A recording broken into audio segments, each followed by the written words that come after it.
মন্ত্রিপরিষদ বিভাগে নিজ দপ্তরে প্রবেশের আগে কর্মকর্তাদের অফিসের বিষয়ে খোঁজ খবর নিতে বিদ্যুৎ, জ্বালানি ও খনিজ সম্পদ, মহিলা ও শিশু স্বাস্থ্য এবং গণপূর্ত মন্ত্রণালয় পরিদর্শন করেছেন প্রধানমন্ত্রী তারেক রহমান। এরপর কৃষি মন্ত্রণালয়ের মন্ত্রী, প্রতিমন্ত্রী, সচিব ও সংশ্লিষ্টদের সঙ্গে কৃষক কার্ড নিয়ে আলোচনা করেন তিনি। এদিকে দুপুরে নিজ দপ্তরে সড়ক পরিবহন মন্ত্রী শেখ রবিউল আলম বলেছেন, সব পাবলিক পরিবহনে জিপিএস সিস্টেম চালুর সিদ্ধান্ত নিয়েছে সরকার। তানজিদ ভুঁইয়ার প্রতিবেদন। সপ্তাহের প্রথম দিনে রোববার সকাল ঠিক ৯টায় সচিবালয়ে যান প্রধানমন্ত্রী তারেক রহমান। সকালে সচিবালয়ে মন্ত্রিপরিষদ বিভাগের নিজ দপ্তরে প্রবেশের আগে বিদ্যুৎ, জ্বালানি ও খনিজ সম্পদ, মহিলা ও শিশু স্বাস্থ্য এবং গণপূর্ত মন্ত্রণালয় পরিদর্শন করেন সরকার প্রধান।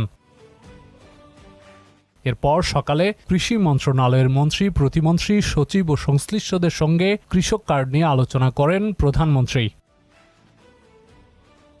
এদিকে সচিবালয়ে সড়ক পরিবহন মন্ত্রণালয়ে সাংবাদিকদের সঙ্গে কথা বলেন শ্রমিক দলের প্রধান সমন্বয়ক শামসুর রহমান শিমুল বিশ্বাস এবং ট্রাফিক বিভাগের অতিরিক্ত পুলিশ কমিশনার মোহাম্মদ সরোয়ার। এর মাধ্যমে যারা ওভার স্পিড করবে 80 কিলোমিটার সে 60 কিলোমিটার এটা লিমিট, এর বাইরে যারা যারা যাবে তাদের প্রত্যেকের রেকর্ড ফুটেজ আসবে আমাদের, সেই অনুযায়ী তার ঘরে মামলার জরিমানা চলে যাবে। প্রধানমন্ত্রী সভায় সবার উপস্থিতিতে এটা একটা জিপিএসটা চালু করার একটা ডিসিশন হয়েছে। এই জিপিএস চালুর প্রধান প্রতিবন্ধক হচ্ছে মালিক এবং শ্রমিকরা। তারা এখানে একমত হয়েছে যে আমরা জিপিএস চালু হওয়া উচিত, 1 নম্বর পজিটিভ।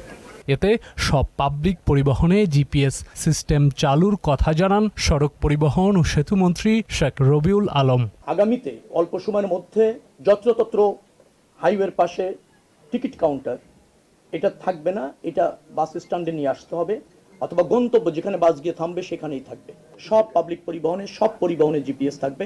তাহলে দেখবেন যে নিয়ন্ত্রণ আরও বেশি সম্ভব হবে। স্পিড নিয়ন্ত্রণ করা যাবে, গাড়ির অবস্থান নিয়ন্ত্রণ করা যাবে, কে ট্রাফিক রুল মানছে না নিয়ন্ত্রণ করা যাবে, কে মাঝপথ থেকে ঘুরিয়ে যাত্রী নিয়ে চলে যাচ্ছে, তারও ইচ্ছা মতো ভাড়া নিয়ে চলে যাচ্ছে গন্তব্যে, সেগুলো নিয়ন্ত্রণ করা সম্ভব হবে। অতীতের যে কোনো সময়ের চেয়ে এবার মানুষ স্বস্তিতে ঈদ যাত্রা করেছে বলেও জানান মন্ত্রী। যে কোনো সময়ের চেয়ে 1.5 কোটি মানুষ নিরাপদে স্বস্তিতে বাড়ি ফিরতে সক্ষম হয়েছে বলে আমরা মনে করি। যদিও আমি বলছি 2-3টে দুর্ঘটনা আমাদেরকে ব্যথিত করেছে। তানজিদ ভুঁইয়া, মোহনা সংবাদ, ঢাকা।